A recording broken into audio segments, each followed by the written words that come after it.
Yo, what's going on, y'all? This is Marcus Rosa, aka Mazuma TV. Back at y'all with some more boxing talk, man. I hope everybody's having a blessed, beautiful, positive, productive night. I hope you had a great day overall, man. I'm back at y'all with some more boxing talk. We're gonna talk about Devin Haney officially becoming the number one welterweight in boxing, according to the Ring Magazine, and what that exactly means. We'll be talking about the rankings overall. Then we're gonna talk about Subriel Matías and his latest details in terms of popping positive for Austrian.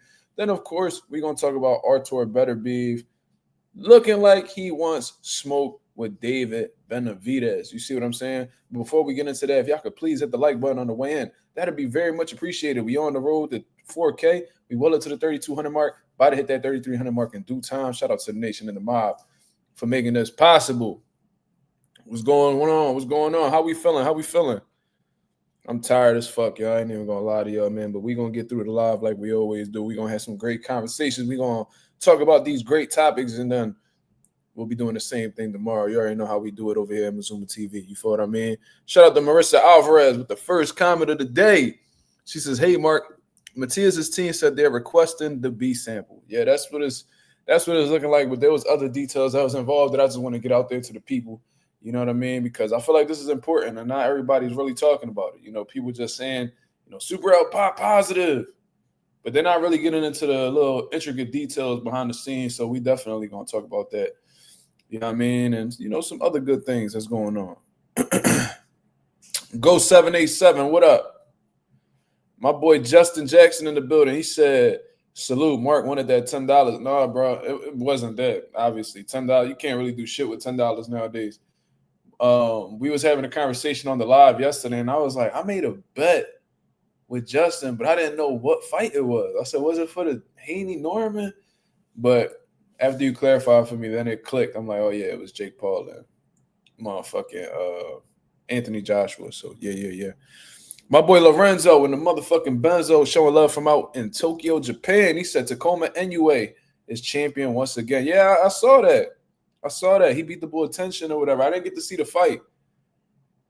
You know what I mean? But yeah, man. Yeah.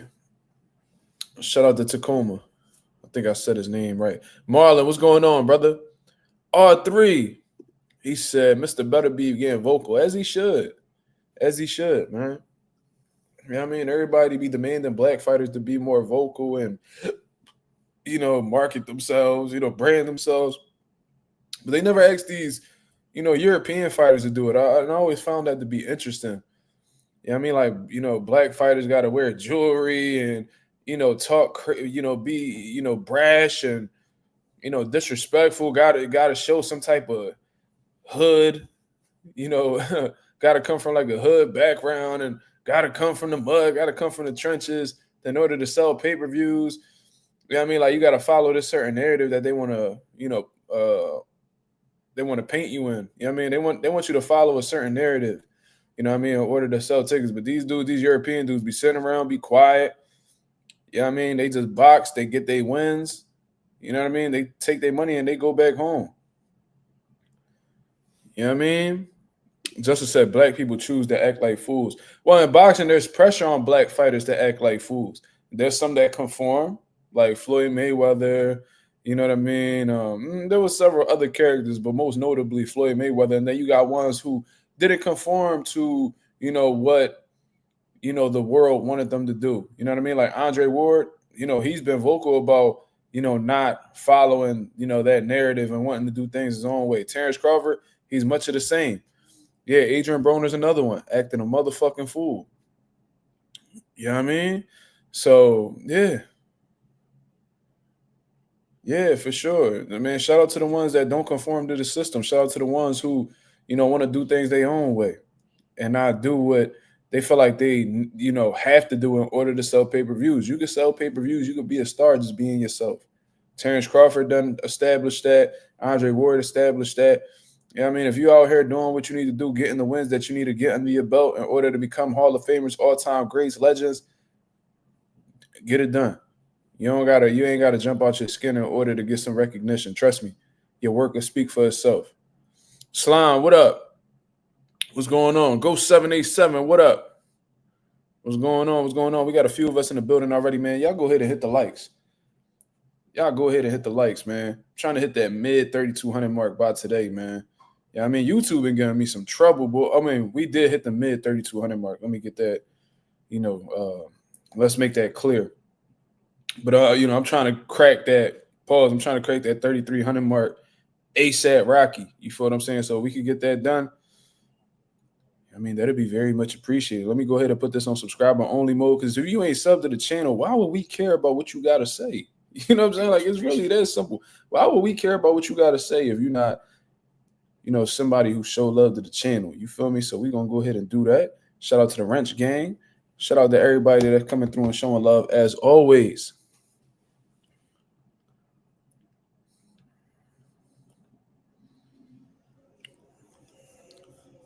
Ralphie said, did you see the new pound for pound list from Ring Magazine? Yes, I did, and we're going to speak about it. I seen they had put up the rankings for like lightweight. I seen them put up one for welterweight, and we're going to speak about it, man, because the Ring Magazine, ever since Turkey Al Sheik bought it, they've been promoting heavy. You know what I mean? They've been really out here promoting their belt as they should. You know what I mean? That's something that I agree with. I feel like they're doing a great job with that. You know what I mean? Because when Oscar De La Hoya had it, like, the Ring Magazine was around, it was respected, but there wasn't really too many people. It didn't have like the platform wasn't as like popular as it is now. You know what I mean? But we definitely gonna talk about it. Why y'all said rest in peace, Canelo, man? Why would y'all say that? Why would you say that, R3? It's not that serious, brother. You dropping off a pound for pound ranking don't mean that you died. But it has been, for the first time in 7 years, according to Ring Magazine, Canelo Alvarez is not ranked in the Ring's pound for pound list. You feel what I mean? So I thought that was pretty interesting. Me personally, ever since 2018, where he tested positive for PEDs, he was removed. He was removed from my pound for pound list. We don't put drug cheats or heavyweights. Like, if you've done PEDs, I don't really feel like you deserve a spot on the pound for pound list because you cheated in order to get to a certain place in your career, or took substances to enhance your performance to get somewhere in your career. You know what I mean? Heavyweights, the pound for pound list was pretty much, the pound for pound thing was pretty much created during the Sugar Ray Robinson era to really show that, it's really a list for smaller guys. Because we all know in reality that the heavyweight is like the ultimate, the top of the food chain in boxing. You know what I'm saying? They'll pretty much cancel out just about anybody in boxing because of their size, their power, things of that nature. The pound for pound list was created during the Sugar Ray Robinson era to prove like how skillful these smaller guys were. And if you were to put them in any weight class, if they had the heavyweight frame, if they had the cruiserweight frame, if they had the strawweight frame, with their skill set and their abilities, they'll be able to, rise to the top. You feel what I'm saying? But yeah, man, Devin Haney, this win over Brian Norman has done a whole lot of wonders for him, man, because ever since then, people have been putting respect on Devin Haney's name, as they should have. You know what I mean? I'm glad that Devin Haney put on the performance that he did, because he was being heavily doubted in boxing. They wrote him off. They act like he wasn't shit, act like he lost, what he once had. They said that he was chinny. They said that he was scary. They said that he was ruined. They said that he will never bounce back. So he goes into 147. He makes his full-on, because that catchweight with Jose Ramirez was technically a welterweight contest. But this was his full-on welterweight debut against the top champion of the division, in my opinion. And Brian Norman Jr. coming off some big wins in his career. And, man, he made Brian Norman look like an amateur. I'm not going to lie to you. You know what I mean? Had him lunging in. You know what I mean? Running into jabs, and he just outclassed this dude in every way possible, in my opinion. You know what I mean? Hurt him, dropped him. Whenever he wanted to move, he was outboxing him. Whenever he wanted to stand in the pocket with him, he did. When they fought on the inside, he dominated on the inside.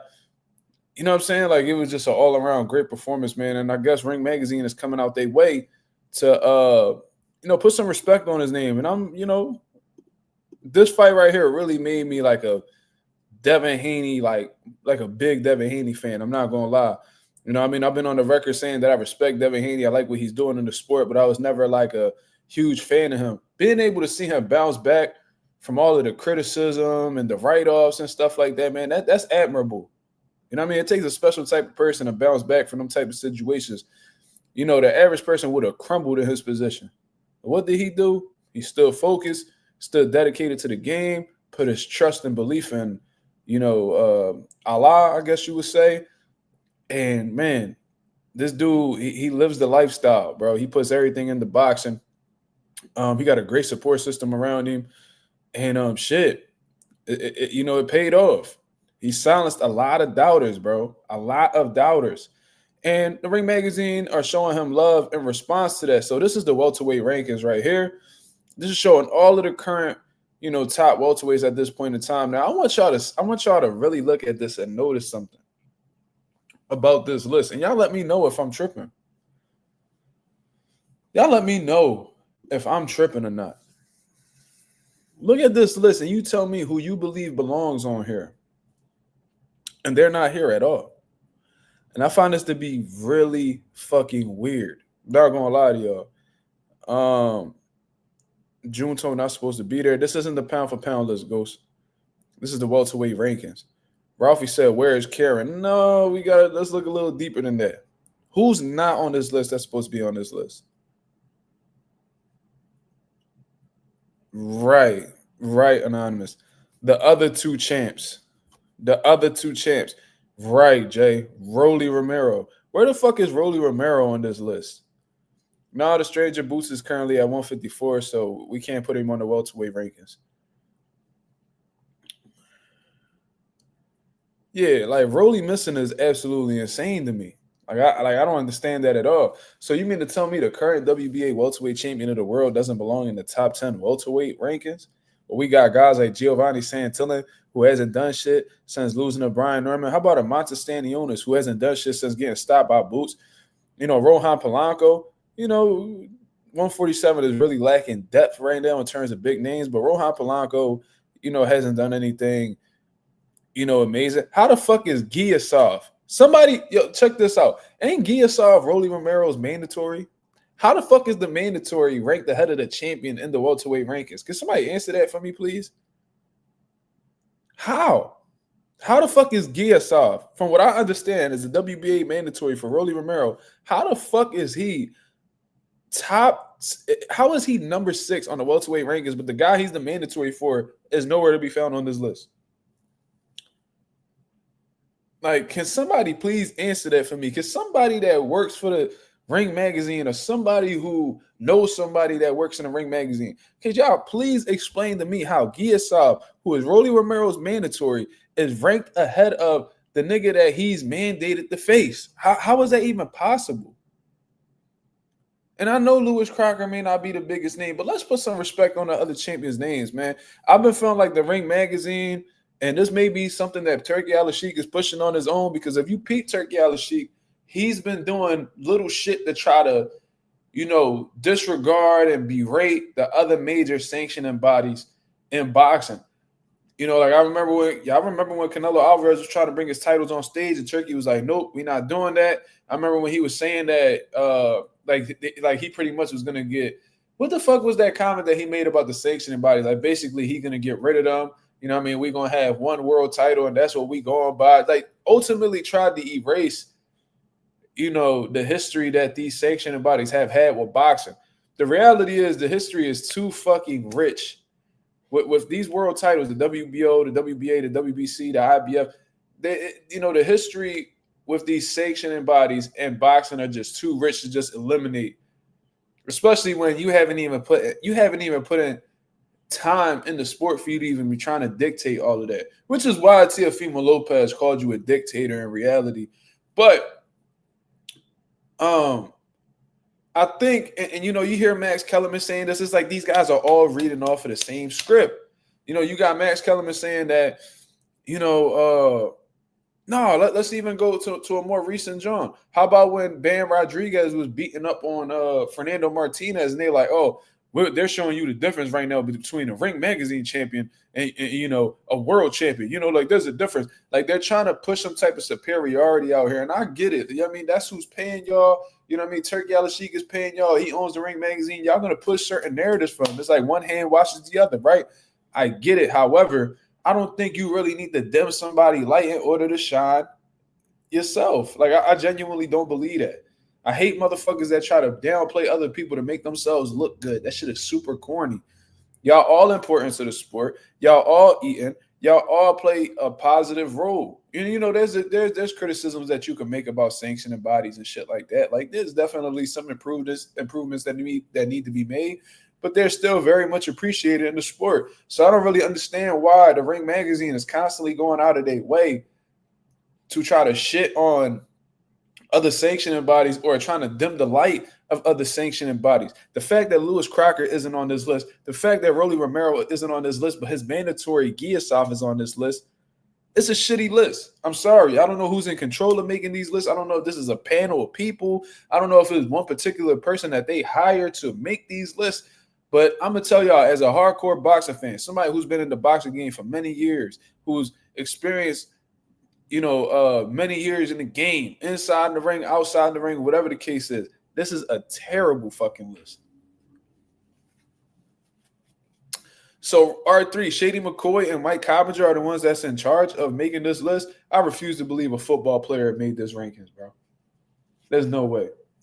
There's no way a boxing reporter, and I don't shit on boxing reporters because at the end of the day, if you watch the game that long, you're going to learn something. So I'm going to give you your respect. I don't know how long Mike Coppinger been involved with boxing, but there's no way that a boxing reporter who's essentially a neophyte in the game, and then we got a fucking football player who ultimately got hired to talk boxing somehow, some way. There's no way that those guys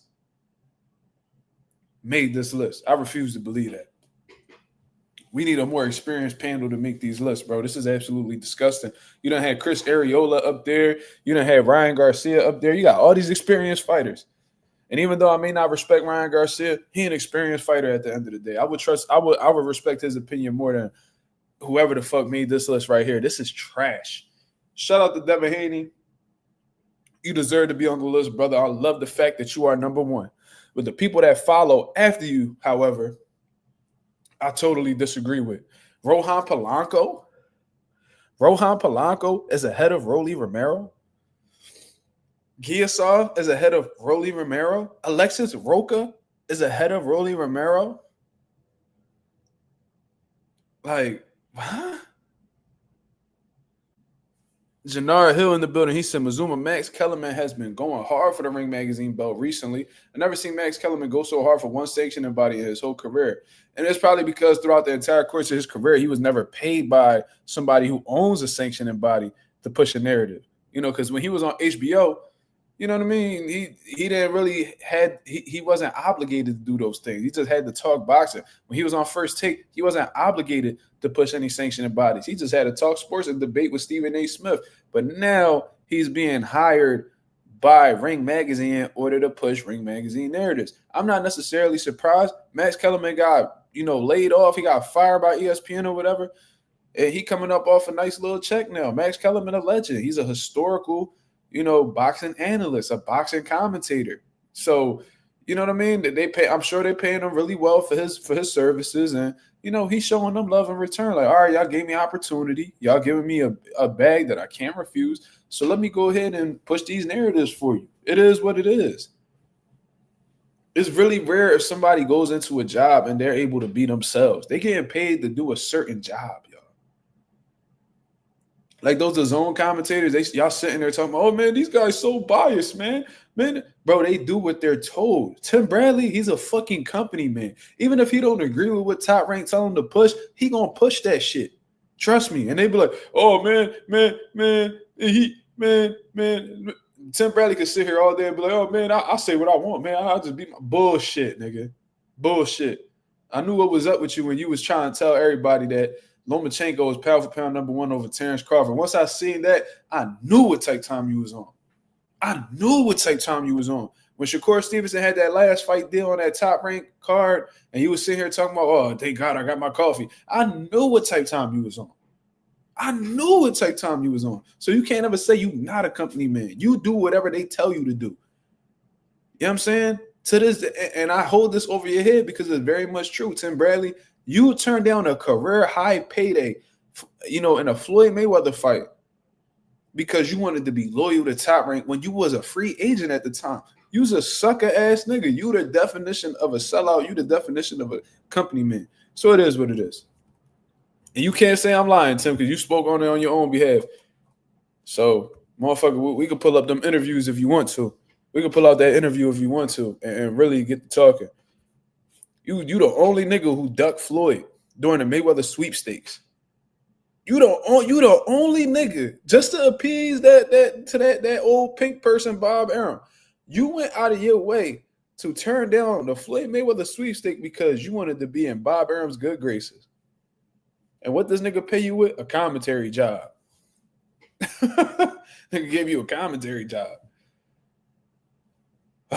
Anyways, it is what it is, man. I digress. I'm happy that Devin Haney's number one on this welterweight list. You know what I mean? I wouldn't put anybody above Devin Haney. He deserves it. You beat the guy who's currently number 2 on the list. So, for a fact, you deserve to be number 1. Salute, brother. But other champions not being on this list is absolutely insane.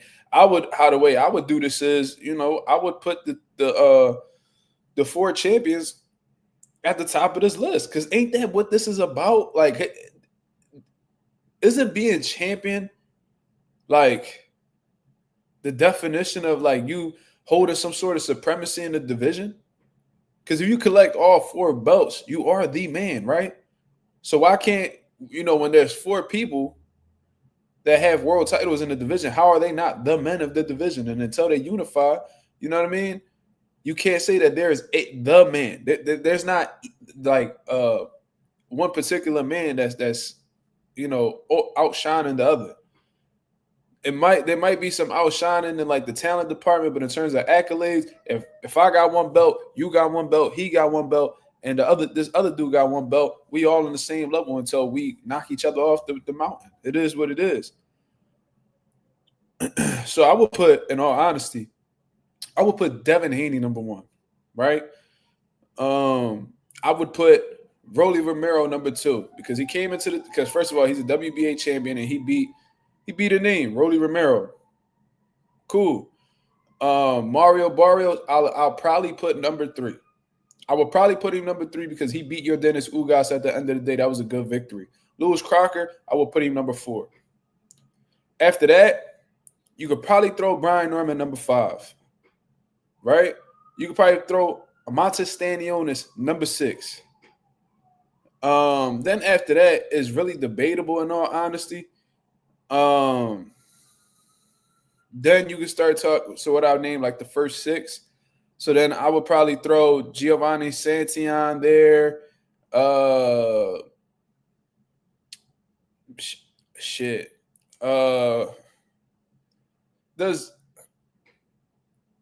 Who's Rohan Polanco? Let's check Rohan Polanco real quick because they gassing this dude up, and I need to look at this dude's resume. Quentin Randall, Fabian Maidana. Okay, that's all right. Yeah, I mean, ain't nobody notable, but he's starting to come up. It is what it is. I definitely think Karen I don't know how to say his name, Chikazin, whatever his name is. I would definitely put him on this list as well. Liam Paro, does he what's Liam Paro doing, man? What he got going on? Liam Paro is currently number 2 on BoxRec. And he has 1 fight. He has 1 fight at 147. He's about to fight Paddy Donovan. So that's what's up. Liam Paro, he definitely being a former champion moving up to 147, he definitely deserves his respect as well. I will put Liam Paro there as well.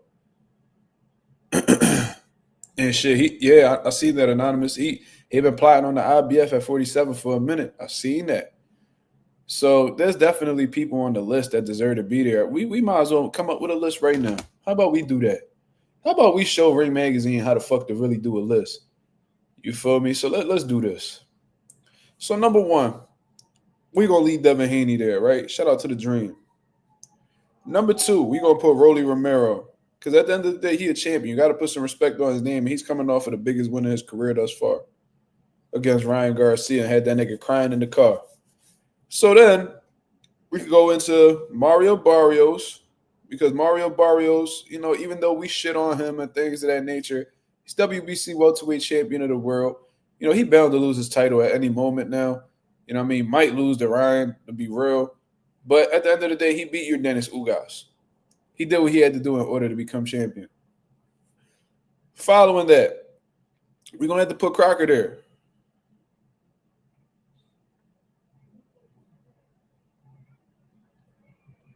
We're going to put Lewis Crocker there. Number 5.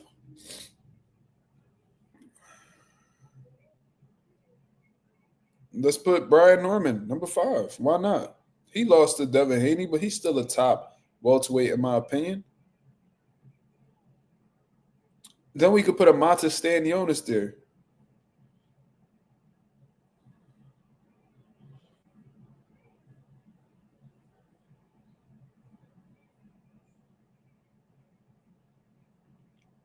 We putting Stanionis number 5? Nah, I'm not putting Polanco over Brian Norman. That's not happening. J-Day, that's not happening. Polanco, I mean, you know what I mean, the biggest win of his career, Brian Norman already beat dude. Quentin Randall and Fabian Maidana. Nah. We put Stanionis over, let me know. We put Stanionis over Norman?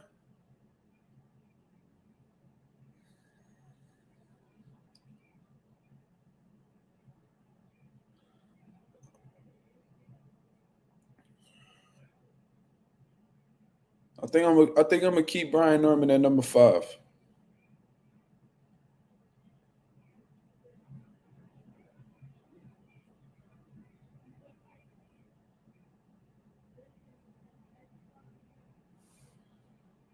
Rohan Polanco, number 6. All right, let's do this. I'm listening to the nation.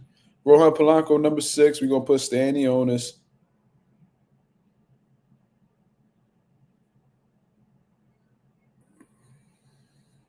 Number 7. I'm not putting Jack Catterall over Stanionis, bro. Shout out to Jack Catterall. I'm sure he could do some big things at 47, possibly contend for a world title if he plays his cards right. But you fought one time at 40. How many times has he fought at 47? Where's Jack at? Jack number 4 on BoxRec. He got 2 fights at 47. You beat Harlem Eubank, technical decision. Then you beat, Asuman or whatever his name is. It's actually not bad. You got one undefeated dude, 22-1 guy.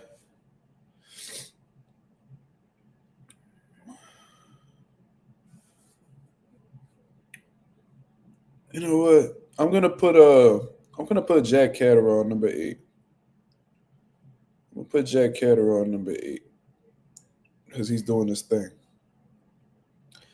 Damn, I kind of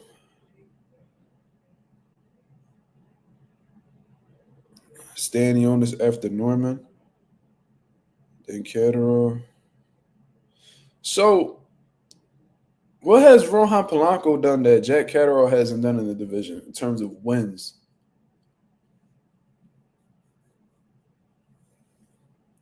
He lost to Arnold, though. But he came back. He beat a 21-0. He beat Harlem Eubank. And he beat Asuma. Polanco. I don't know, man. Like, Polanco. Motherfucker hasn't even fought a 12-rounder yet.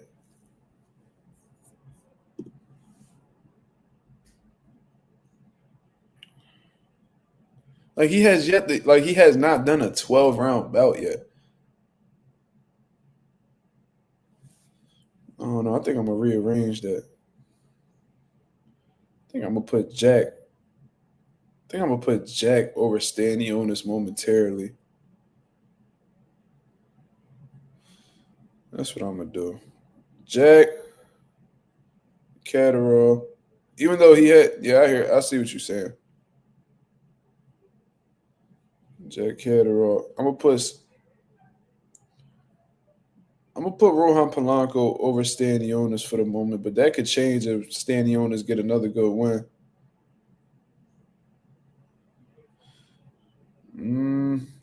Montes Stanionis.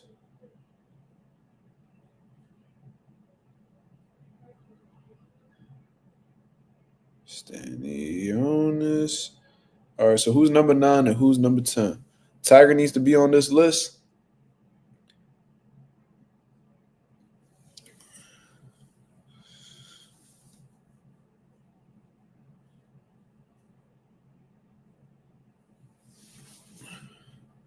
Mind you, I have not put Santillan on my list yet. I have not put Giasov on my list yet. I have not put Rocha on my list yet. And I have not put Raul Coriel on my list yet. If I said his name wrong, my apologies. Tiger number 9 and 10, Raul. Polanco defense suspect. I agree. That shoulder, that shell trash. Definitely got some things to work on. But he aggressive. He, you know what I mean? Got good puncher power.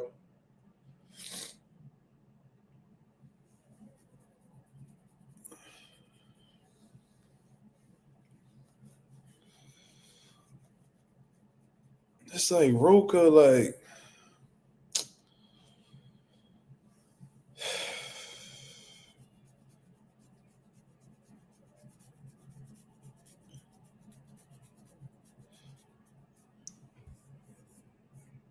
Janara Hill said Mazuma today. I heard Regis on a podcast say he's moving up to 147. He said it's too hard to make 140. What's your thoughts?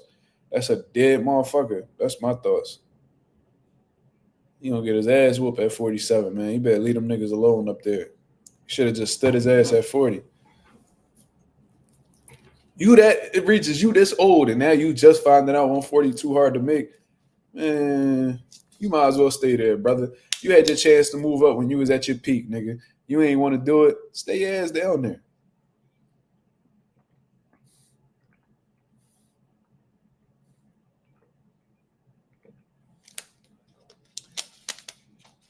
Man, Regis ain't doing nothing at 47. He can't do shit at 40 right now. And I know 47 ain't as, deep pause as fucking, 140 right now. But goddamn, nigga, think about it. Regis versus Brian Norman. Regis, we already seen what Regis did with Devin Haney. We ain't got to talk about that. Regis versus Montes Stanionis. This current version of Regis not beating Santillan. Can you imagine him versus Rohan Polanco? Rohan will be dogging this nigga. Jack Catterall versus Regis right now? No.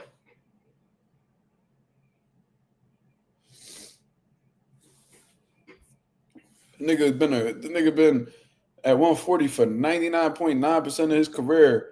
Now all of a sudden you want to go ahead and just, man, I'm going to Welts. Nigga, stop it. For what? Catterall was stopping this time. Yep, especially with that bad motherfucker they got in that corner there. That motherfucker Boziana's boy. Man, you better leave Jack Catterall the fuck alone. Polanco had a hard time with Randall, so I don't know. Nigga, Randall and Regis fight nothing alike. Nothing alike. Regis don't got Randall's, boxing ability and all that to make shit difficult. Regis gonna be right there. Did you not just see Regis do the chicken dance when JoJo Diaz hit him upside his head, bro? JoJo not even known to be punching like that. Who the fuck JoJo ever hurt? This motherfucker, that's the first time I seen JoJo Diaz make a nigga do the chicken dance.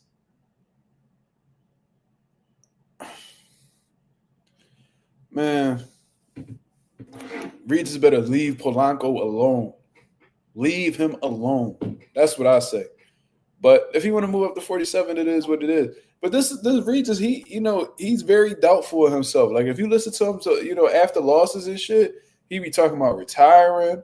I heard him talk about going to bare knuckle. Like this is a nigga who, like Regis be all over the place, man. He be all over the place. I seen this motherfucker sparring with no headgear the other day, like with small gloves on. Like what are you doing? You a two-time world champ. Regis. Why are you doing weird shit like this? Like, Regis a weirdo. He weird, cuz.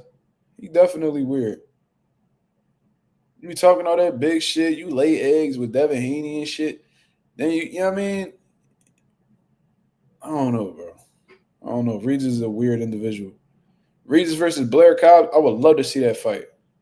I bet you Blair Cobbs whoop that ass. Bet you Blair Cobbs get up off that sofa and whoop that ass. Leave Blair alone. I told y'all niggas what he was going to do to AB. He would do the same shit to Regis. Leave Blair alone. Motherfuckers trying to air Blair. They trying to age Blair out. Blair will lose to a few of these niggas. Let's not get it fucked up. But that right there, Blair Cobbs on Middle City Live right now. Yeah, that's all he been doing. That's the only time you see Blair is when he on Middle City. Motherfucker don't never got a fight lined up. I don't know. He signed with Don King or something. He the WBC People's Champ. Where his fights at? Who gonna be Blair Cobbs mandatory for his WBC People's Champ belt? That's what I'm trying to figure out. What's up with that? What's up with that? He the WBC People's Champ. And I did not make that up, people. That is a legit belt that the WBC made, and Blair Cobbs got it. Who he got to defend that belt against? Come on. What we doing? You really think Blair will knock Regis tooth out? That nigga might send him to Kingdom Come with that left hand, bro. Blair Cobbs, from what I've heard, I heard Blair Cobbs has some really good power. Like, really good power. That's what I heard. I heard he's very heavy-handed. If Broner get half healthy, he smoke Regis. I doubt it. That shit might be a majority. That should be a draw. That should be a split draw. That's what I think. Both them niggas burnt out. But I think Regis probably got a little bit more in the tank than Broner do. Broner is like wash. Like Regis on the decline, but Broner wash. It's a difference to me. Regis get a rematch with Abel Ryan. Don't nobody want to see that shit. They ain't no network going to put that shit on TV. That shit gonna be at a club show. Niggas gonna be fighting for $500 each. Don't nobody want to see that shit. Polanco putting Regis on KO of the year in round 1. Polanco too strong, too big, too youthful. Too much. Like he's not gonna be able to do that. I'm telling you. Broner is done. He talking about fighting on the Aiden Ross card. He need to. He need to get that green light from Don King to go ahead and fight on the Aiden Ross card. He need money, bro. Shout out to Sticker. What Sticker? Oh shit! Shout out to the boy Jalil with the $3 super sticker, man. I appreciate that very much, brother. I don't know why it didn't light up, so I wasn't able to acknowledge it, but I acknowledge it now. We're going to keep that up there. Shout out to my boy Jalil for supporting the channel consistently. Appreciate that very much. Broner need the money, though, man. Listen, if you in a hole, because Broner has been having trouble with his finances for a few years now. He spoke about it publicly, so I didn't make this up. He spoke about it on $1 Million Worth of Game, and I'm sure he spoke on it on a few different platforms. I think he's even posted about it on Instagram. If you in a hole right now, let's say you in debt or whatever the case is, you backed up in child support. If Aiden Ross give you 60 racks, I'm like, yo, go beat up this content creator. What you gonna do? What you gonna do? Shit. And that's 60,000 right there. That's like a year of child support for my one baby mom. Shit, I think nigga, you gonna run that shit up. We gonna run that shit up. You crazy. You tripping. I didn't even get to finish this welterweight list. But yeah, I mean, y'all get what I'm saying. Let me see. I put a Montestanionis at number 8. We could do. So I put Devin Haney number 1, Rolly number 2, Barrios number 3, Crocker number 4, Brian Norman number 5, Jack Catterall number 6.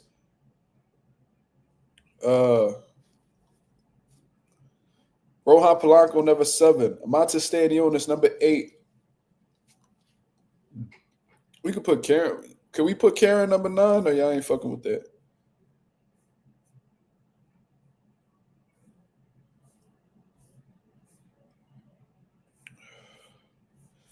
Or Liam Paro.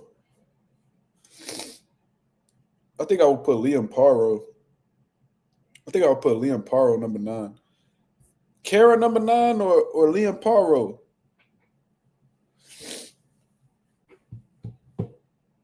But it's like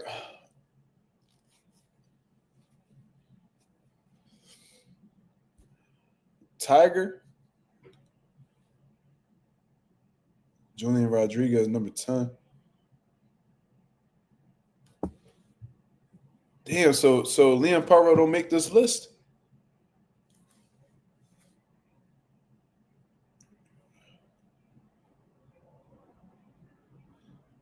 R3 said Liam, Karen is famous for losing the boots. Damn. Karen will give problems to anyone. They're gonna see that bullies, they're gonna see that soon. Karen gonna end up fucking somebody up that they love. Watch.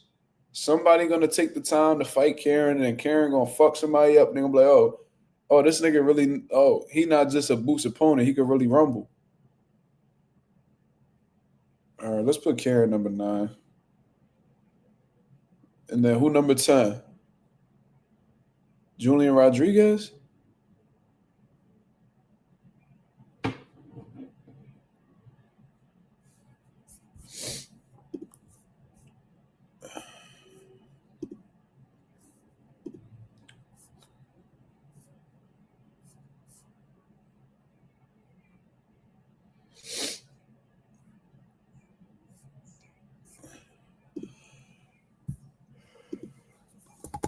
Niggas be sleeping on Julian Rodriguez, though. Julian Rodriguez, I watched him come up. He was always shitty sharp. Always.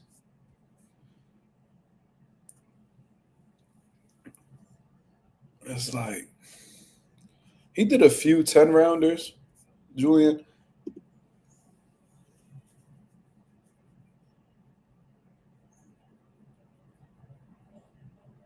Nigga said Manny Pacquiao number 10.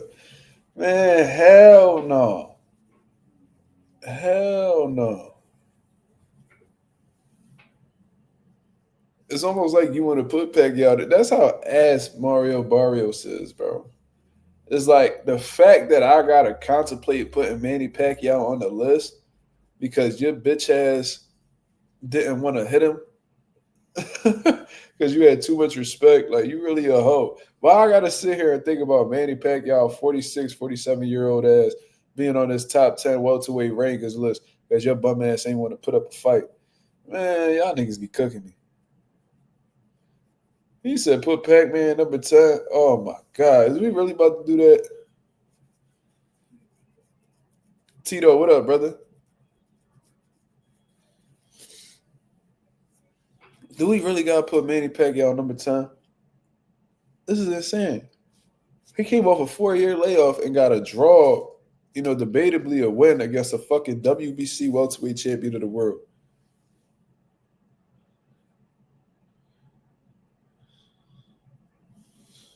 Insane.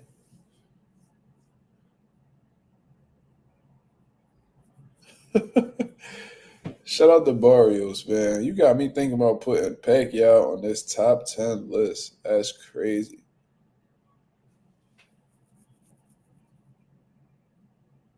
I'd rather put Ryan than Manny. Fuck no. The nigga's 0-1 at welterweight, bro. Hell no. At least Pacquiao 0-1. This nigga Ryan's 0-1 at welterweight. Shit. Julian Rodriguez.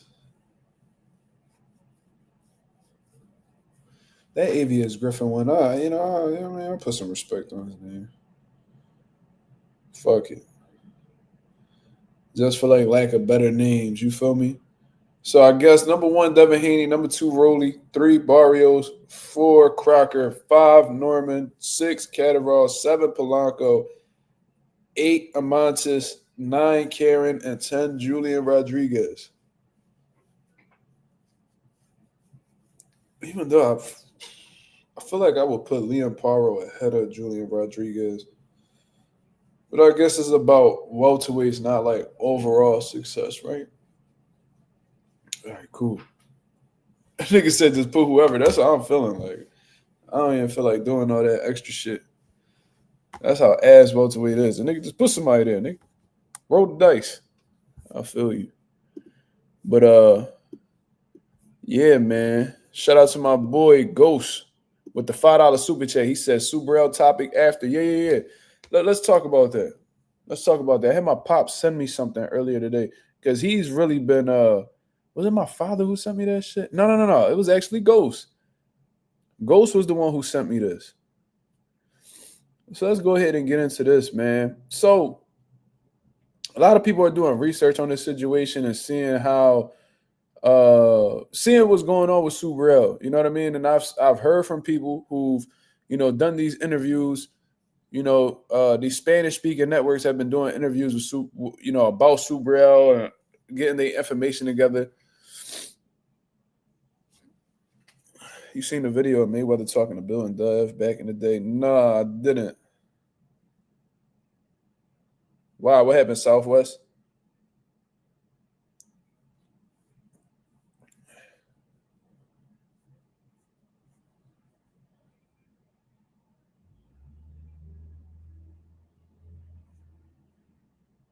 Yeah, this nigga Gary Antoine been harassing Hitchens for the past couple nights, bro.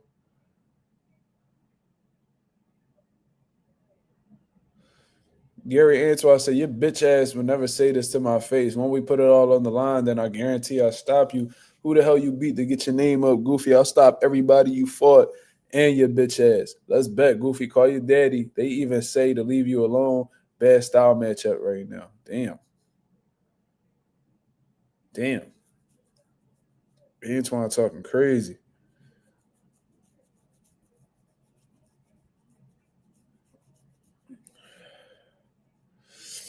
Told you, Hitchens don't want no motherfucking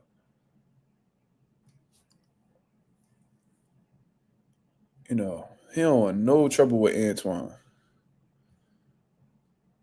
He don't want no problems with Antoine. I'm telling you.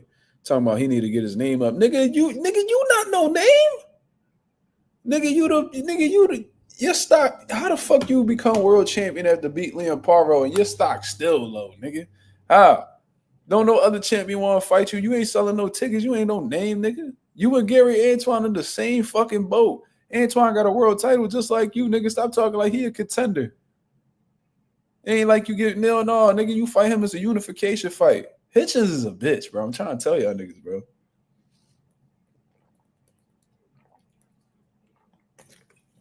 Nigga said Antoine got to get his name up.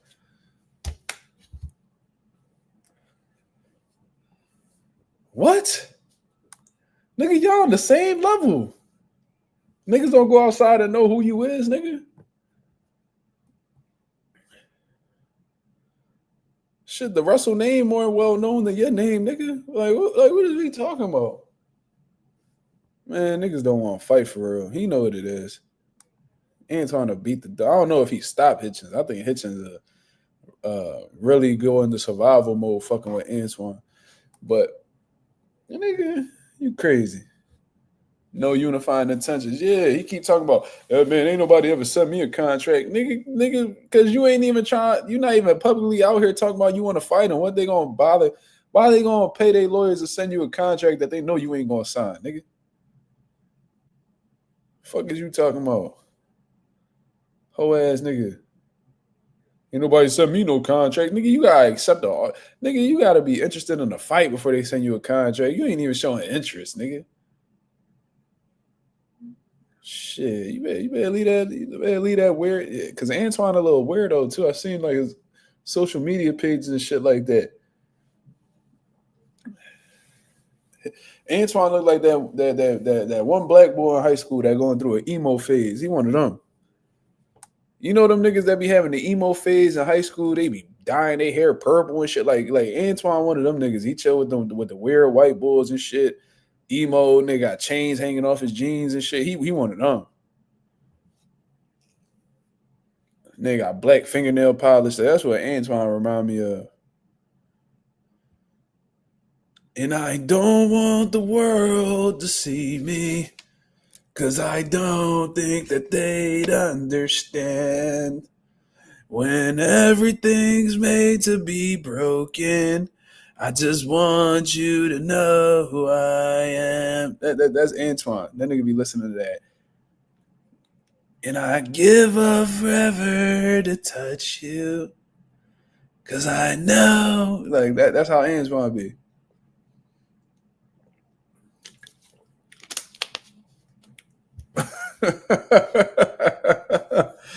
Yo, this nigga, I can't even put that up, Justin.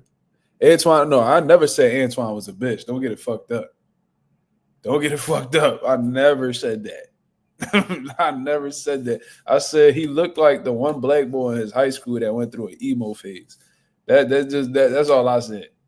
That's all I said. That do not mean you pussy. Some of these emos be some dangerous motherfuckers. But anyways, I thought that shit was funny. I was looking through my timeline. I forgot why I went on Twitter, but Antoine was just airing out motherfucking Hitchens.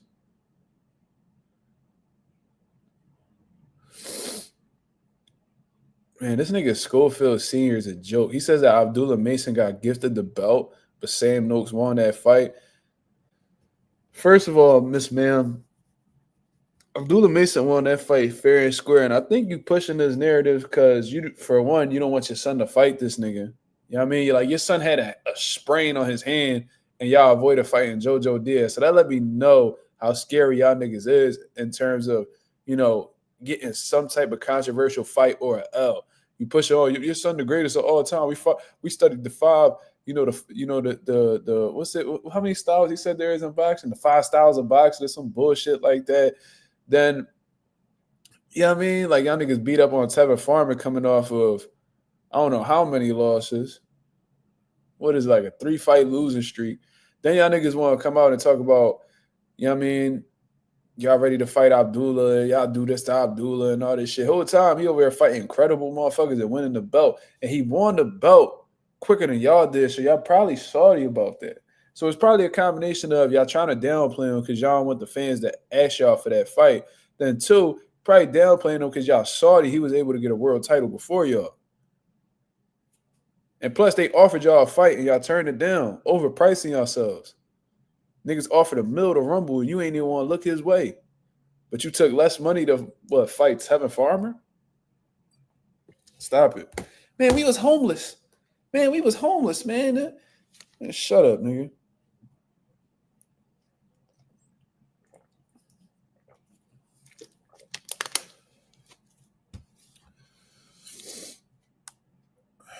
Yeah, Bella, that's what it's looking like. But anyways, I think it's time that we speak about the Subriel Matías situation, y'all.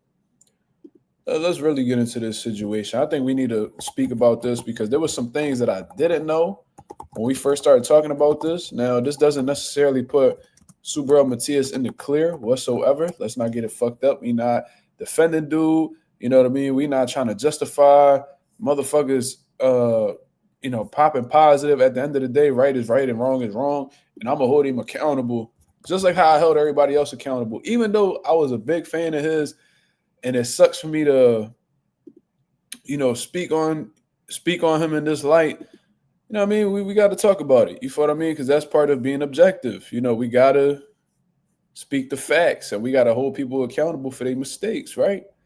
So, from what I understand, his team has requested the open sample B.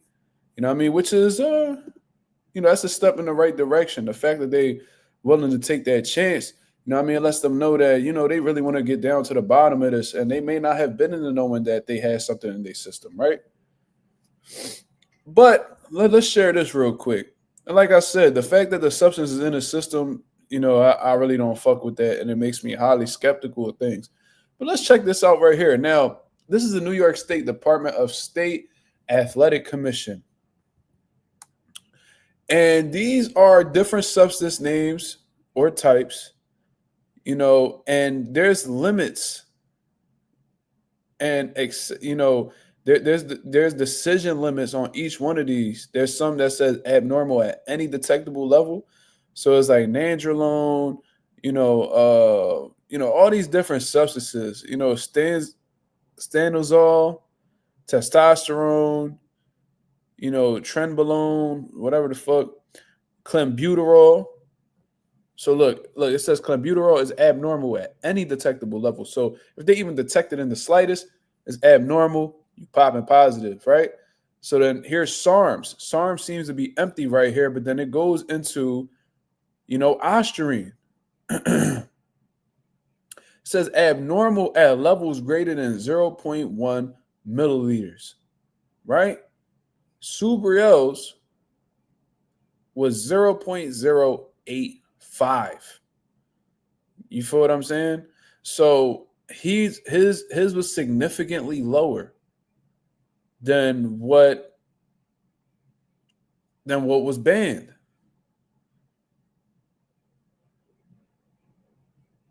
You feel what I mean? So he was actually under the limit that New York State, prohibits. So it leads me to believe that there's a likelihood that Subriel may actually follow through with his fight with Dalton Smith, because if he was past like the detectable level, if he was actually past that 0.1 milliliters, the fight of being, highly in doubt, it'll definitely be in question, blah, blah, blah.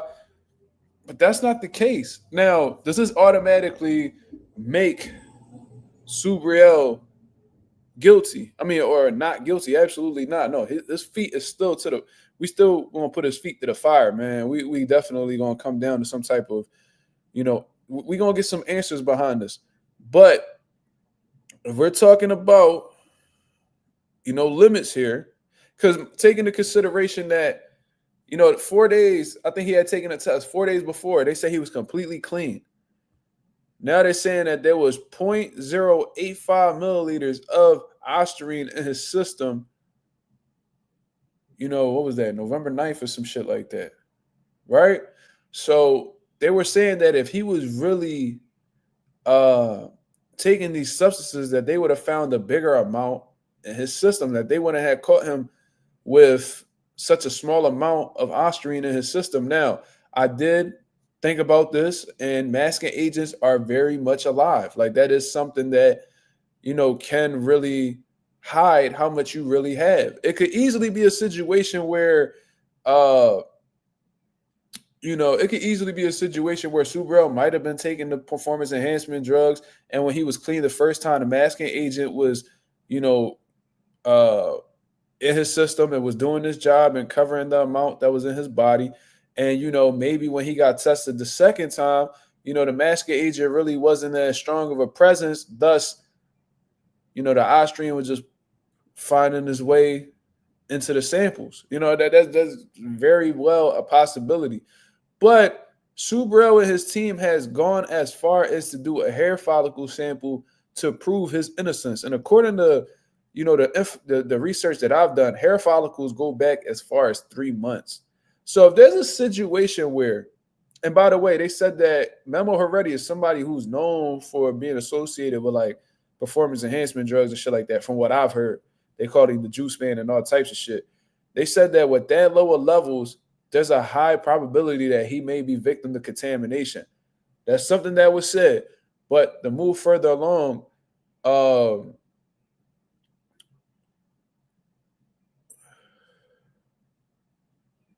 on. He said it's shampoo to help you pass drug tests too. That's crazy. That's crazy. The fact that people are actually able to figure this out is scary. Let you know how far motherfuckers will go to cheat. But one thing that is surprising to me is that Subriel and his team are going as far as to study hair follicle samples in order to prove their innocence. From the information that I've gathered, hair follicle samples go as far back as 3 months. So let's say it's a situation where, and I heard that they turned in supplements, and out of the 7 supplements that he take, 5 of them were not FDA approved. That was something that I also learned. So Subriel Matías turned in 7 supplements, and 5 of them were not FDA approved. So there's a possibility that one of those supplements may have ostarine in it. You know what I'm saying? Hair follicle goes back way further than 3 months. All right, Jay, that's good to know. So maybe I was wrong. But let's say it goes back 6 months. Let's say it goes back 9 months. Let's say it goes back a year. If Subriel does his hair follicle sample and it proves that no ostarine is in his system, it's going to make me question some things. It's going to really make me question some things, like how valid is VADA testing really? You know, and I see people coming out with the conspiracy theories and stuff like that. There's no definitive proof, so I'm not going to really touch on that. But it's going to really make me question the validity of these anti-doping agencies if Subriel does outside research and is able to get some type of answer proving that he never had it in his system to begin with. You know what I mean? Because if you're saying that he was doping, but the hair follicle shows he wasn't doping, somebody's lying. Somebody's lying. Let me see what Dust posted in the chat. Let's see what he posted in the chat.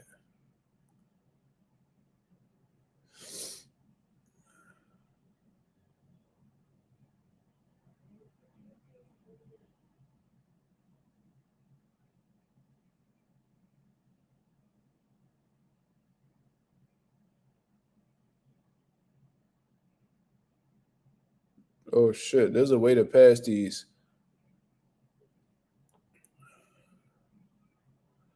Damn, there's a way to pass these hair drug tests. Hey, yo. Damn, so it's like no matter what Subriel do, people going to, there's a possibility that he may be finding a way around cheating, being caught cheating. God damn. Yeah, Jennifer, that's what it's looking like. Somebody messed up somewhere. Subriel going to pass, bro, hopefully. I don't know. I don't think so. But something just leads me to believe that they're going to allow him to fight because he wasn't caught within their, illegal limit. The stains on his jacket, that's just going to be there. There's nothing that could really be done about it. Subriel for the rest of his career is going to have these allegations against him. And they, to be honest, they're not even allegations, it's facts. He was caught with PEDs in the system. But one thing that I heard Subriel Matías' team say is that, VADA put the information out there before the B sample was tested. So because, they, put that out there before the B sample was able to be studied, he feels like Subriel is being targeted. And because they let that out the bag before the B sample was able to be studied, they talking about taking legal action against VADA. They talking about suing VADA, from what I understand. Yeah, I heard that Subriel's team is thinking about suing VADA because they pretty much leaked some information without doing their, the full-on investigation to prove to prove Subriel was guilty of PED usage. Like, damn, you out here telling our business, but you haven't conducted the full investigation. That's like saying, yo, you pretty much put an article out here saying that, I'm a pedo with some shit, but you didn't even do all the research to definitively prove that. But, I don't know. It's a lot of mess going on right now. Subriel and his team, they're cooperating. So I guess that's a good thing. But I don't really see Subriel's B sample being clean at all. I mean, it's coming from the same urine. Like, it's literally the same urine that they put in two different cups. Like, what's the likelihood that the one cup has? What's the likelihood that the piss in the B sample is any different from the piss in the A sample? I just don't believe it. Yeah, it's forever going to be a stain. That's the reality when you get caught with drugs in your system. And that's why it's very important, especially if you're a clean athlete, that you are watching what you're putting in your body. You know what I mean? It's very important that, the supplements that you're taking, bro, you can easily take them to Nevada and be like, yo, are these okay to use? If you're on any type of medications that may have PEDs in them, you need to let them know. You have to inform them of everything that you're putting in your body. I don't give a fuck if you're taking a motherfucking pre-workout. Let them know that you're taking this pre-workout. Let them know that you're taking these blood circulation pills. Let them know that you're, taking whatever it is. I don't give a fuck if it's elderberry. I don't care if it's burdock root. Whatever the fuck it is, you let them people know. So that way, if something were to come out positive or whatever the case is, you got the information necessary to cover your ass and continue on with your career without being labeled a drug cheat. Because once you get labeled that, it's very rare to get that stain taken off your name. Very rare. Like Canelo, still to this day, it's been almost 10 years. They still calling him drug cheats. I know I do. Alicia Bumgarner, she will always have a that PED stain on her jacket. Billy Joe Saunders, Dillian White, Gerald Miller, all that shit.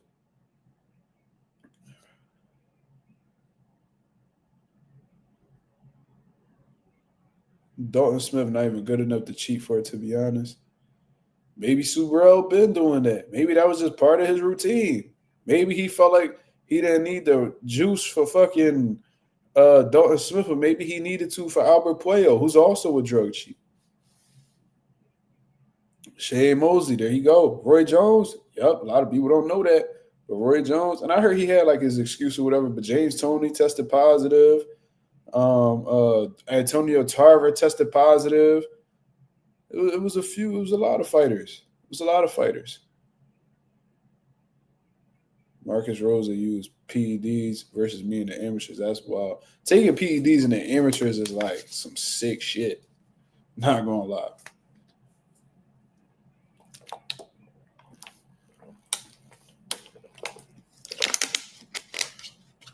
Coffee said, damn, and you caught a body. That's a bad look. Facts. That was the first thing. If y'all in the group chat, Coffee not in the group chat. But if y'all go listen to when the information first came out, if you scroll all the way up to when we first got the announcement that Subriel test positive, I said, bro, they gonna crucify this nigga for this, because when you think about Subriel, you think about the body he caught, Maxim Dadashev, right? So when you got PED, when you got a known, somebody who's been convicted of using, or I'm not gonna say convicted. When you see a fighter get caught with PEDs and you know that they're known for killing somebody in the ring, you're gonna put two and two together. Oh, he must have been on that when he fought Dadashev. Because when you watch that performance with Dadashev, that motherfucker Subriel looked unstoppable. He looked unstoppable. And I ain't gonna lie, there was times where I was watching Subriel and I'm like, God damn, like this motherfucker be letting his hands go like he on something. Like, remember when Gerald Miller was 300 pounds, this motherfucker was throwing 100 punches around, it felt like, I was like, bro, that's not normal. Like, I was watching Subriel at certain points, and I'm like, yo, that shit's not normal, bro. How the fuck is this nigga throwing so many punches? How's he not getting tired? How is he throwing this many punches that he's getting stronger? He training in that Puerto Rico heat. I'm like, bro, I've seen a lot of niggas train in Puerto Rico heat and don't got stamina like that. So, man, I remember thinking that about Subriel, but considering he was my guy, you know what I mean? I saw past it. And plus, I ain't had definitive proof at the time, so I couldn't accuse him. But now, I ain't gonna lie. Seeing what he tests positive for and seeing his style, what Austrian being known for, it's like stamina, you know,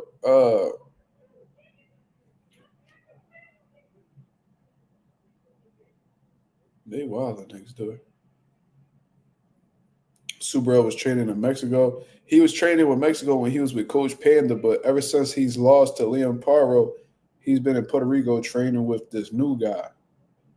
I don't know his name. No disrespect. Go said Mazuma. So technically, if sample B amount the same, it should be considered contamination, right? What do you mean? So technically, if sample B amount the same, it should be considered contamination. Well, from what I heard, based off of the amount that Subriel was caught with, they may lean towards it being some sort of contamination thing. You know what I mean?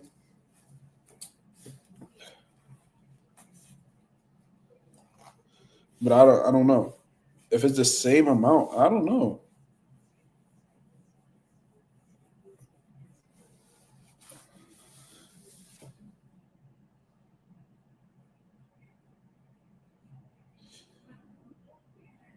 Ramon maybe contaminated something. I mean, that's a possibility. But regardless, that's negligence, man. That's negligence. That's very negligent of Subriel to be taken on, because they said he turned in 7 supplements. God damn, what the fuck do you need 7 supplements for? And why are 5 of them not FDA approved? That means 71% of the supplements that you have not been tested and approved by the federal for the is that Food and Drug Administration. So like you that's like playing Russian roulette. If that shit ain't FDA, approved, then they could put anything in there, and you just gonna have to deal with whatever comes as a consequence of that.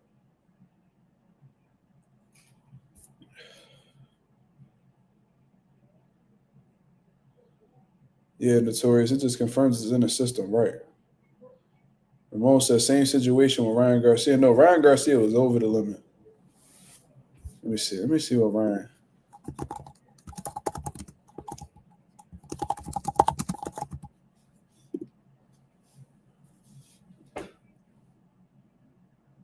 That nigga got, man, listen, Ryan Garcia got caught with 6 nanograms per milliliter.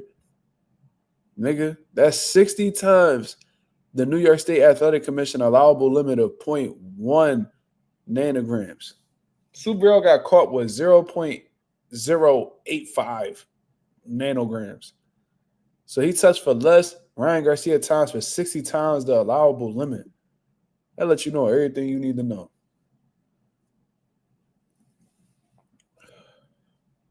Can you even sell supplements that aren't FDA approved? I believe so.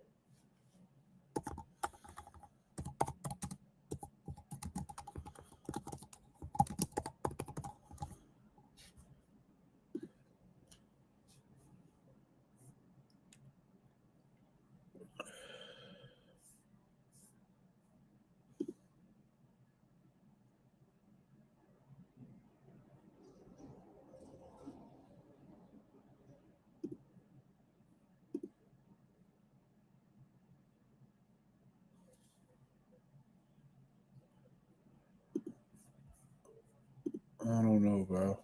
Very weird situation. Ryan was in there juiced to the gills, right?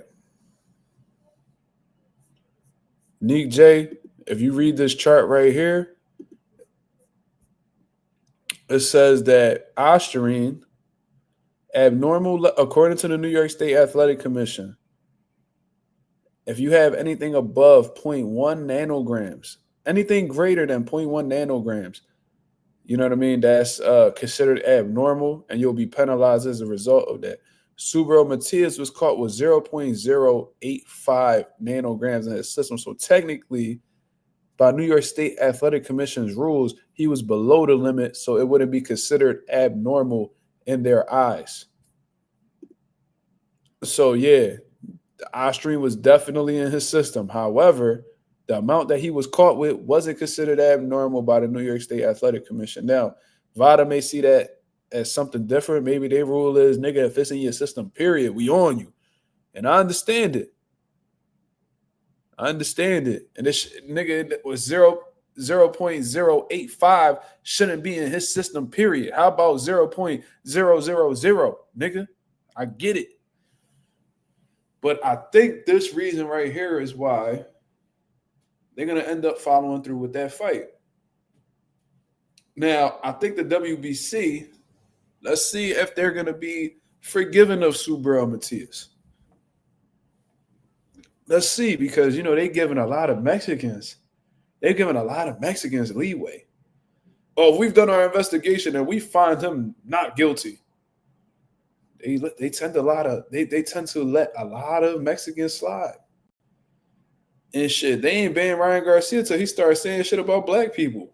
He got caught with 60 times the record, 60 times over the limit in New York.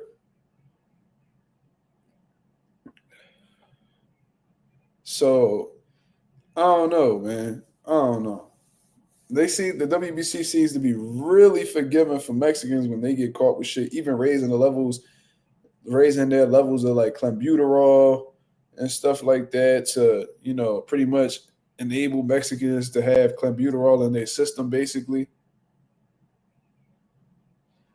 And Nick J, you have every right to have questions, because I got questions just like you.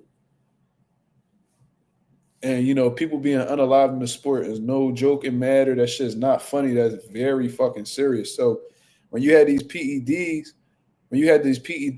attached to your name now, and, you know, you're known for unaliving somebody in the ring a few years back, people are, you know, rightfully so, you know, this ain't like illogical. Logically, people are going to put two and two together.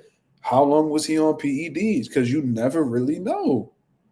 Was he on this same performance enhancement drug when he fought Maxim Dadashev?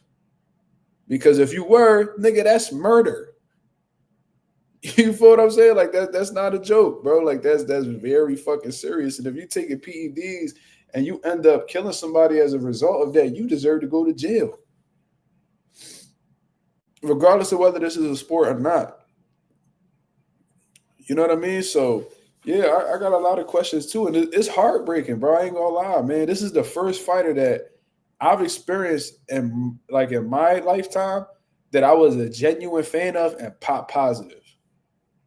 Look at all of my favorite fighters. I mean, I know James Toney pop, but you know, I mean, I didn't come up during that era. You know what I'm saying? I'm saying like current fighters that are my favorites right now.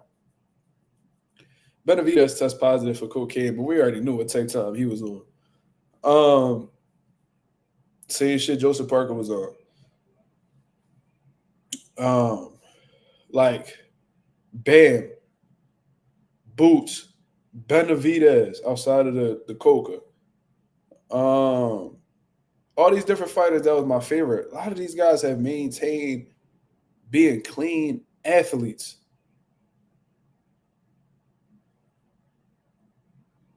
Jalil, you got every right to think he juicing. He had it in his system. I'm not defending Subriel.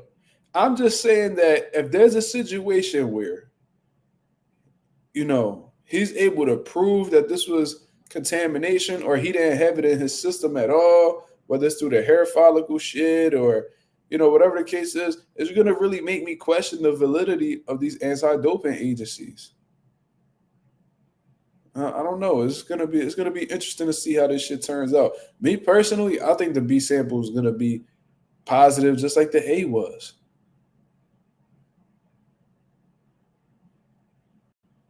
Because let's take this into consideration, y'all. Let's say the A sample dirty, but the B's not. Okay, how the fuck did the A get dirty and the B didn't?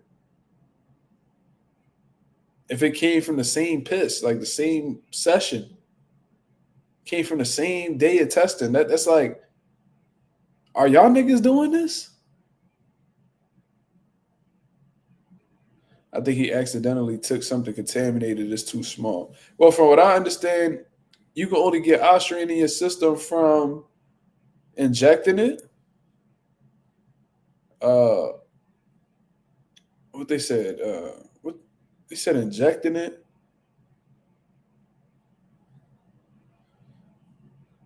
I think you could drink it.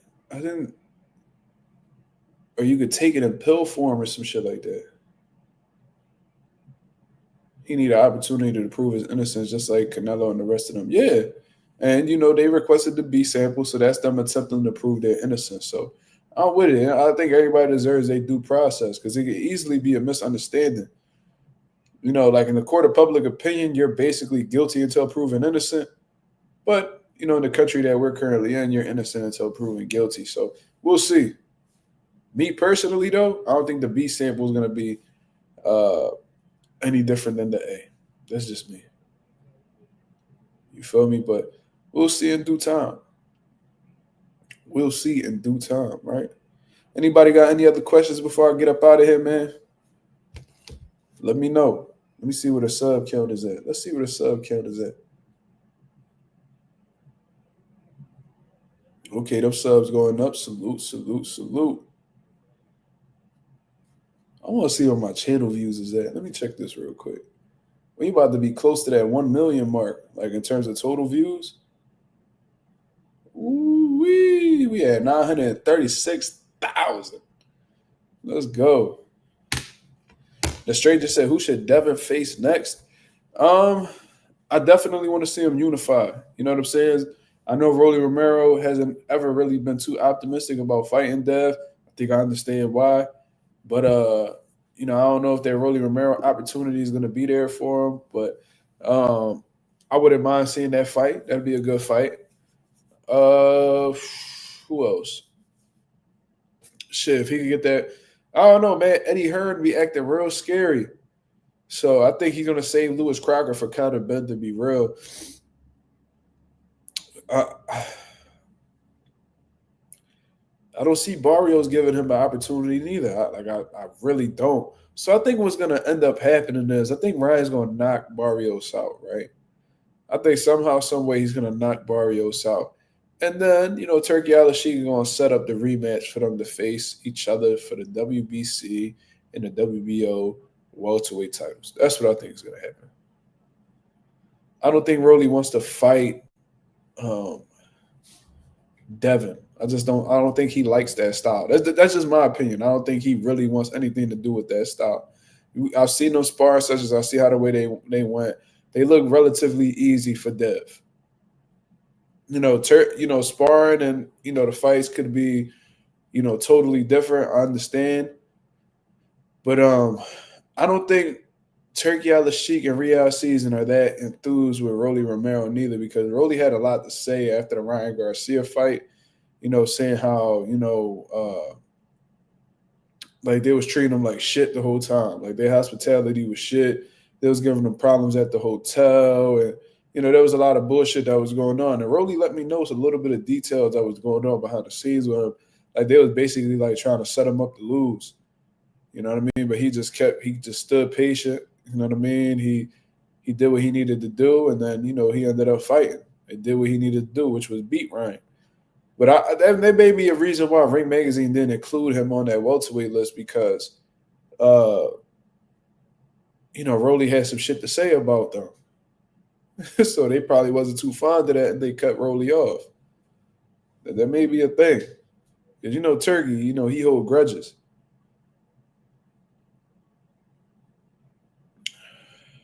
Not that we know of. Devin is on a snack, bro. Y'all gotta leave this snack shit alone, bro. Y'all gotta let that shit go. Y'all really gotta let that shit go. Cause y'all don't never say that for the Mexican fighters. Y'all never say that for fighters who are not black. Never. Bam is my guy. That motherfucker I seen him being sponsored by Snack. I think I seen Virgil Ortiz sponsored by Snack. I seen Ryan Garcia with a Snack shirt on. Never heard y'all say anything about these guys being involved with Snack. Never. Never heard y'all say shit about Mikey Garcia fucking with Snack. Y'all always seem to throw snack under the bus when they tied in with a black fighter. Ben Rodriguez is a snack fighter, Bella. Why don't we ever hear, especially with that performance Bam just had, why nobody ever say, oh man, but Bam on that snack? You never hear it. You never hear it. But whenever it's a black fighter who tends to do amazing things, y'all want to allude to motherfuckers being on PEDs. But y'all never do that with Mexicans. Y'all never do this with non-black fighters when a lot of these Mexicans are failing drug tests habitually in boxing. The fuck? Like, how many? You don't really see that many black fighters tested positive for PEDs. Gerald Miller might be the only one that I could fucking think of. Like, come on, bro. Yeah, Virgil Ortiz is a snack fighter. That's another great one, Jennifer. Why nobody call Virgil a snack fighter? He put Lubin out on his feet. I never heard nobody say, well, Virgil on that snack. Yeah, man. Virgil on that snack pack. You never hear it. But Dev whoop on Brian Norman, y'all niggas talking about snack. Bud beat up on Canelo, y'all niggas talking about snack. When there was only one nigga in the ring that night with Bud that was known for being a drug cheat, and it wasn't Bud. And it wasn't Bud.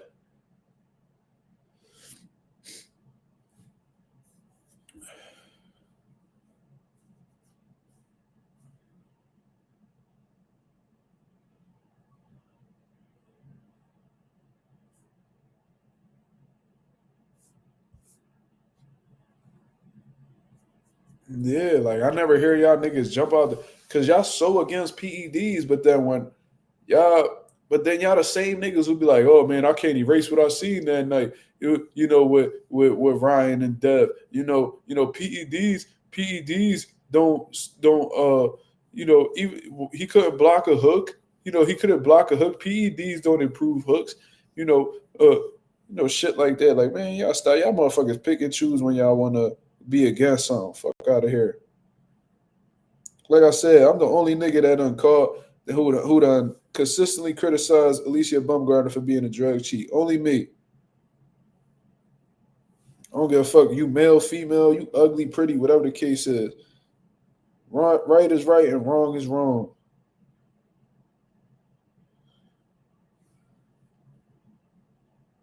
Boots had a snack shirt on. Boots took a picture with all the supplements and shit. I remember niggas bringing that up, though. I remember niggas bringing that up about Boots. I remember niggas on Twitter showing pictures of Boots with a snack shirt on, saying that he was on that shit.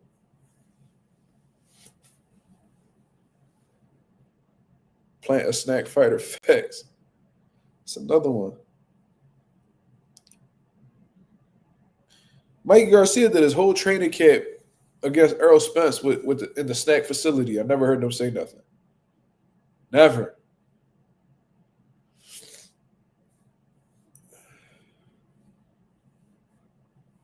No, Alicia Bumgarner ain't passed no fucking drug test.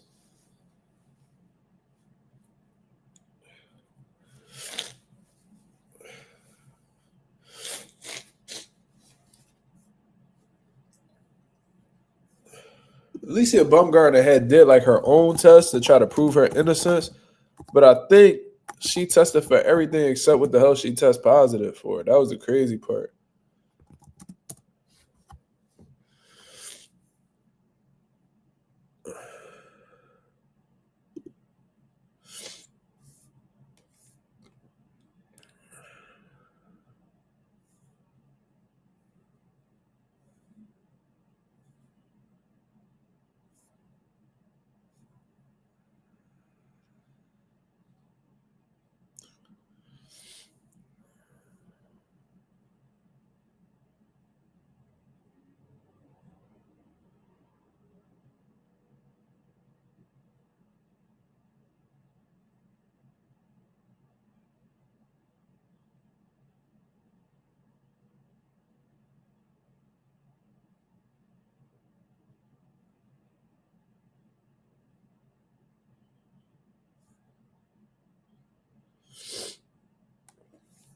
But of course, the WBC says that they found Alicia not guilty of intentional ingestion or consumption of a banned substance. Like, how do y'all know that? That's the thing. Is like, how are y'all able to determine that she didn't ingest that PED like knowingly? How can y'all prove that? Y'all can't. Y'all can't prove that she didn't take it intentionally. The thing is, y'all want to keep these motherfucking fighters in y'all pockets. Y'all want to keep making money off of these fighters, so y'all presume them innocent, so you can stay. So, I mean, y'all can stay in their good graces, so they can keep fighting for your titles and keep making money. Y'all can keep making money off of them. That's all y'all doing.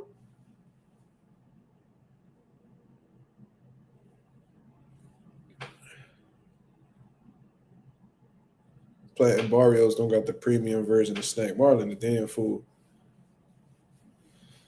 I'm not a fan of Snack, and it should be banned. I was one of the people who said that Victor Conte don't belong in boxing.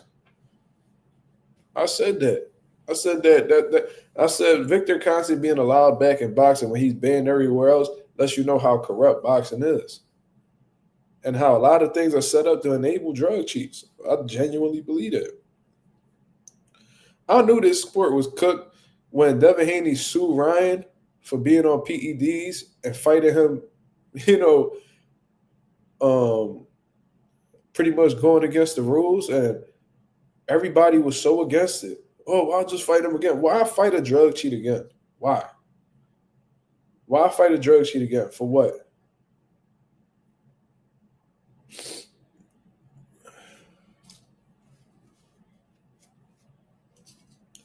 And I wonder why it takes so long to really test these samples. Why can't we get quicker results for these samples? Because these guys will be, in the lead up to the fight, they'll be positive. And then, the fight will happen. And then 2 weeks later, we're finding out they dirty when the damage already has been done. They need to be quicker. They need to expedite the process, man. They need to get their results back quicker so they could possibly save a fighter's life, bro, save their career.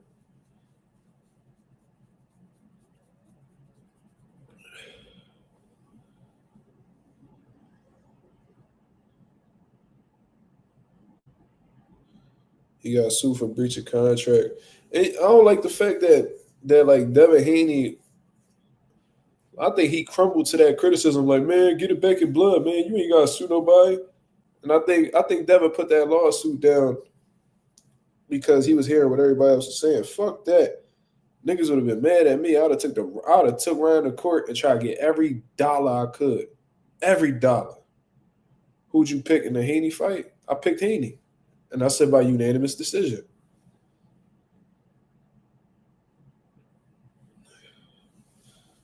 I said that Devin Haney was going to outbox Brian Norman.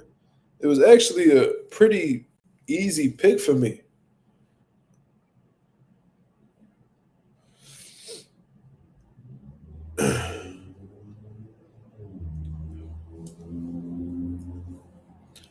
Or Anonymous, if that's the case, bro, they need to break that shit down into departments, bro. You know what I mean? If y'all tested that many athletes, I know y'all motherfuckers get money. That shit ain't cheap to do. Y'all need to hire more workers, create different departments, and separately put out y'all results, bro. Y'all need a football department, a baseball department. Y'all need a boxing department, MMA department, all that shit. Hire more workers. Y'all niggas making enough. Stop it.